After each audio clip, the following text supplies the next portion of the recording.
Here's the complete guide to planning the perfect event in 2026 and beyond. We've helped power thousands of events for organizations all over the world, from companies like Toyota, Sharp, to universities and global tech brands. These event teams all had the same set of challenges when they came to us. Budgets are hard to keep under control. Venues aren't readily available. Registration numbers fall short, and attendees show up but don't engage the way they'd hoped. So in this video, I'm going to give you the exact framework we've seen work across the planning of thousands of events. How to set your goal, build your budget correctly, lock in the right venue, drive registrations, and overall create an experience your attendees will actually talk about after they leave. I'm going to share some best practices which I've observed being used by million-dollar event teams. Let's get into it. Start with a clear event goal. Okay, so before you touch a budget, book a venue, or send a single marketing email, you need to define one clear goal for your event.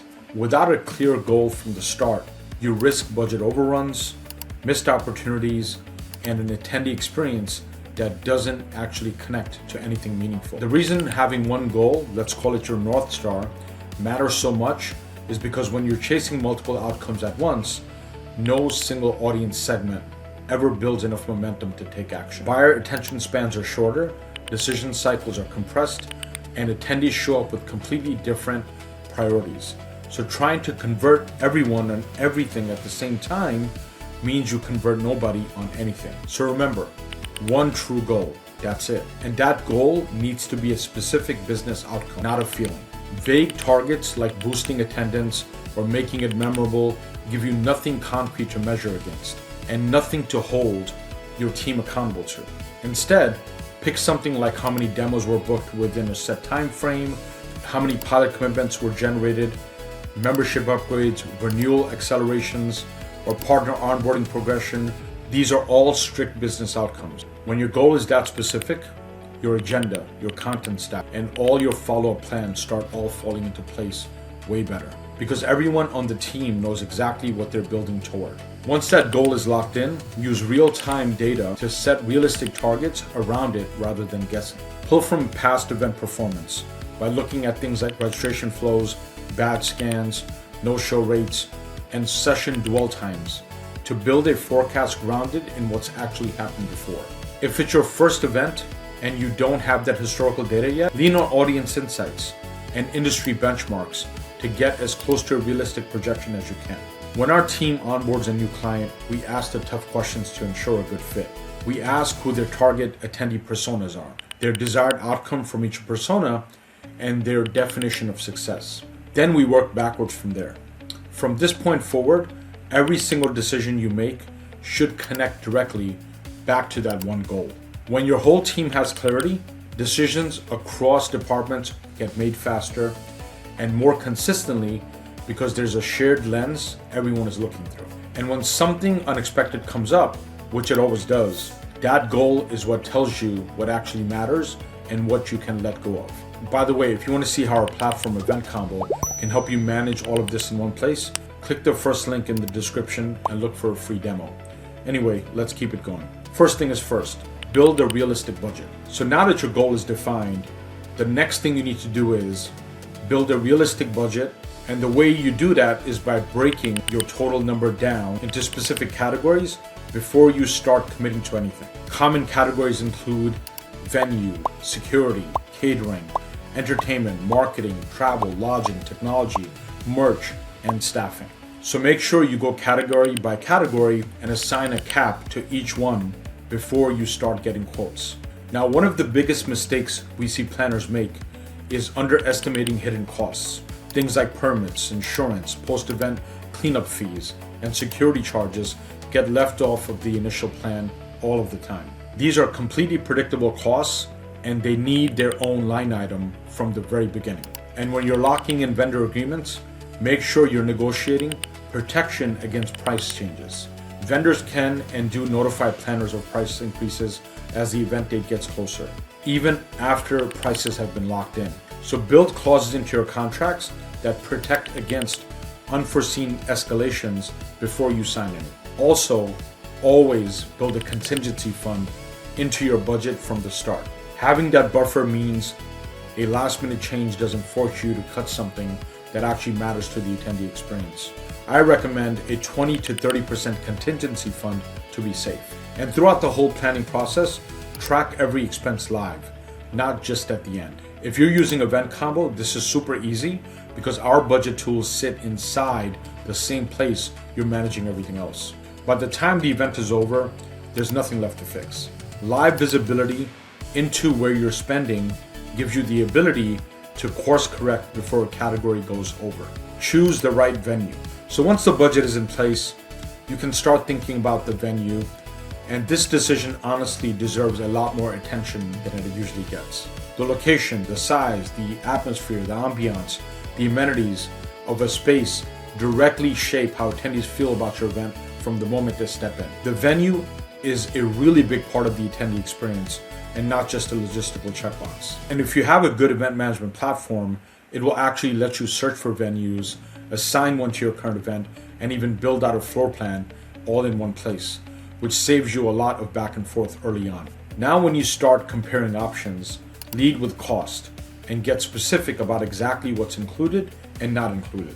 Being flexible with your event date can give you real leverage in price negotiation. Weekdays and off-peak seasons often come in considerably cheaper than peak weekend pricing. And always ask about hidden fees like cleaning services, security charges, and equipment rental before you commit to anything. Also, match the venue size to your realistic attendance projections, not the best case scenario you have in your head. Overcrowded rooms create safety issues and make attendees uncomfortable, but an undersized venue looks just as bad.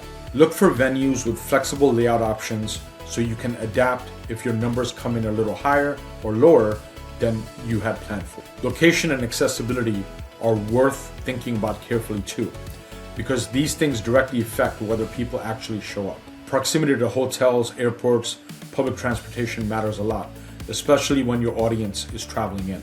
Make sure to ask whether the venue offers a shuttle service or local transport options to make arrival easier for your attendees. And finally, make sure the acoustics and the atmosphere of the space actually match the tone of your event. A formal executive summit needs a very different setting than an interactive workshop or networking evening. Ask whether the venue is soundproofed between rooms and whether they have the AV setup your sessions are going to require. Drive registrations with a marketing plan. Now that your goal, budget, and venue are sorted, the next thing you need to focus on is actually filling the room.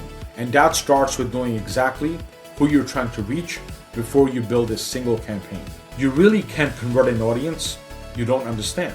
So define your target audience in a lot of detail before you write a single copy. Think in terms of role, industry, buyer intent, product familiarity, and urgency so your messaging actually speaks to what each group and attendee persona cares about. Before you promote anything though, your value proposition needs to answer three things right away: what the event is about, why the attendee should care, and what they're going to walk away with. Attendees are comparing options quickly and expecting immediate clarity on how your event is going to help them solve something real. So if it's unclear, they won't register even if everything else about your event is great. Make sure your messaging stays consistent across every channel so the same promise shows up whether someone finds you through email, social media, or a landing page. From there, put together a multi-channel promotional plan so you're reaching people where they actually spend their time. Email tends to drive direct registrations, while social media builds awareness and creates momentum in the weeks leading up to your event. Use things like countdowns, speaker previews, and early bird incentives to actually build excitement before registration closes. Or if your event is free, then use incentives like travel packages and key tangible benefits for registering, like CEU credits and more. Your registration experience is just as important as the marketing that drives people towards it. And a lot of planners don't give it nearly enough attention. If the registration process is confusing or slow, you're going to lose people who are already ready to sign up. A good way to do this is by giving attendees the ability to choose from different registration types like VIP access, group bookings, or tiered pricing, so the process feels like it was built for them. And if you're using Eventcombo, All of this sits inside the same platform as your marketing and attendee management, so your registration data feeds directly into your follow-up workflows without any manual exporting required. One key problem I've observed is flat registration offerings for most events. Folks don't get creative enough in their offerings. So if you're doing just basic registrations or ticket tiers, you need to get creative. Remember, people love FOMO. Once registrations are open, make sure your automated communication is already set up and running before the first person signs up. A confirmation email, a reminder sequence, and a pre-event communication plan should all be ready to go before you open registration. You can also set up re-engagement campaigns that pull back people who started the registration process but didn't finish it. Plan the attendee experience. The last piece of this is the actual experience you design for the day of the event, which is where everything either comes together or falls apart. Attendance numbers tell you how many people showed up, but engagement tells you how many of them actually got something meaningful out of it. And the way to actually get people engaged is to be intentional about how you design the day, not just fill a schedule and see what happens. One of the biggest shifts we're seeing is planners are moving away from traditional formats where attendees just sit and absorb content for long stretches of time. Attention spans are shorter, and people have a lot less tolerance for being spoken at for an hour straight. So think carefully about who is speaking, what they're covering, and for how long, rather than just defaulting to whatever format feels familiar. Beyond the content itself, try to build interactive elements into every part of your agenda so attendees feel like participants, not just spectators. Live polls, Q&A sessions, and audience voting create real two-way interaction between speakers and the people in the room. Even small things like session ratings after each talk give you a much clearer picture of what's landing and what isn't. And you're going to want something that has all of these tools built in, so you're not stitching together separate apps for polls, Q&As, and rating. So networking is one of the main reasons people show up to in-person events, meaning you should definitely put some real thought into how you structure it rather than just leaving it up to chance. Because if there's no structure around it, most people are just going to grab their phone and not talk to anyone. That's actually where something like AI-driven matchmaking becomes really useful. Connecting attendees based on shared goals, interests, or industries before they even arrive, so conversations happen faster and feel a lot more relevant. Gamification is also a solid way to keep energy and participation high throughout the whole day. Things like leaderboards, challenges, and interactive rewards encourage attendees to explore more of what the event has to offer beyond just the sessions they originally planned to attend. Some physical activities really help as well, like a scavenger hunt or activations for performing a fun task like the Wheel of Fortune and so forth. The more meaningful fun you can inject, the better people will remember and engage. And then to bring it all the way back to where we started, every element of the experience should tie directly back to that one goal you defined on day one. If your goal was to drive book demos, then the agenda, the networking moments, and the calls to action throughout the day should all create natural pathways towards that one goal.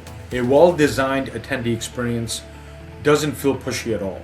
It just makes it easy for the right people to take the next step. Now, if you're planning an event and want one platform that helps you manage all of this in one place, from goal setting, budgeting, all the way through registration, marketing, and on-site experience, click the first link in the description and book a free demo with us at Eventcombo. We'll walk you through how it all works and show you exactly how it would all fit based on what you're building. Again, you can book a free demo by clicking the top link in the description. And if you want to learn why proving event ROI is broken right now, then check out this video next.